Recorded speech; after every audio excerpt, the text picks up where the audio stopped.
Now I'm pleased to welcome Steve Johnson, author of Camie Up, a memoir of a recon Marine in Vietnam. Welcome to the show. Well, Hello. What prompted you to write this book? well, I've done some writing before, little small things in local publications, but I have a younger sister who thought it'd be a great idea for me to just sit down and type out a period of time in my life that was 40-something years ago. She didn't know what kind of a project she was asking me to do, but I realized right away it was going to be a long thing. But she wanted me to type up the story of, relating how my experience in Vietnam was in '67 and '68. And it's a very long time. It took over 5 years to finally put together. But during that time, I quit several times. I always picked it up again because I don't like to leave things unfinished. And I figured, well, I got to finish it just so I can say I finished it. And that's why it took that long. But she pushed me into it. Basically, it's her fault.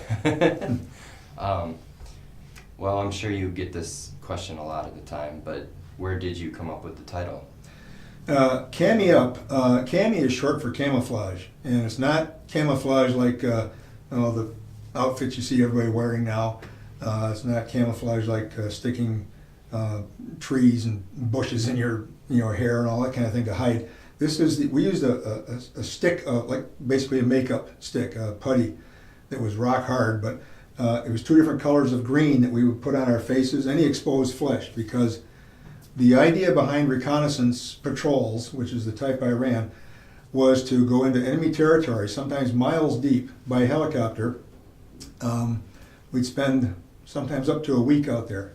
The idea being we had to move around in their territory, the bad guys' territory, see what they're up to or what they're not up to. Finding out that nothing was going on was as good as finding out that something was going on. But that was our job, to go out there and see what we could find out. Without being detected, by the way. So we're back to camouflage. Did not want to be seen. And it's surprising in a green world, which is jungle, how much flesh shows up. Even on the black Marines, there's reflection of perspiration off the faces. So even the black Marines use that face paint to paint up with. And every morning, out on patrols, when we got up, because at night it was frequently so hot that we'd sweat the camouflage stuff right off. First thing in the morning, the word goes out, Camie Up, which means reapply this stuff.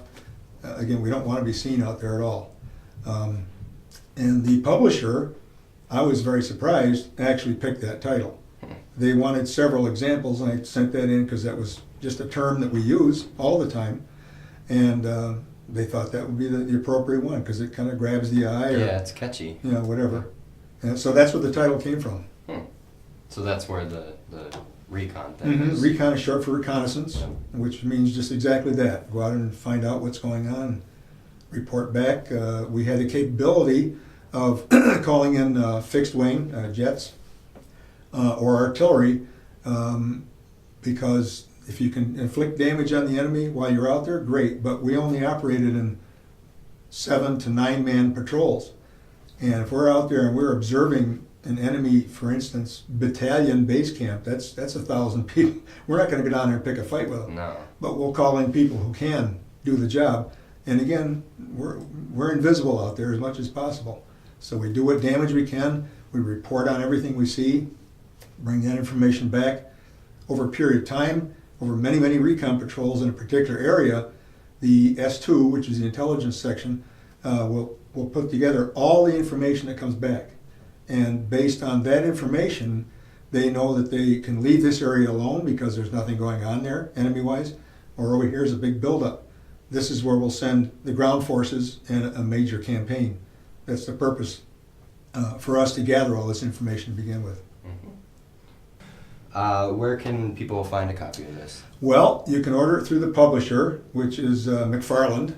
Go directly through their website. You can, there's a little bookstore in Lakewood, Off the Beaten Path. They can get the book for you. Or you can, the place to go where it's on hand for sale is the Fenton History Center on South Main, or actually it's on Washington Street.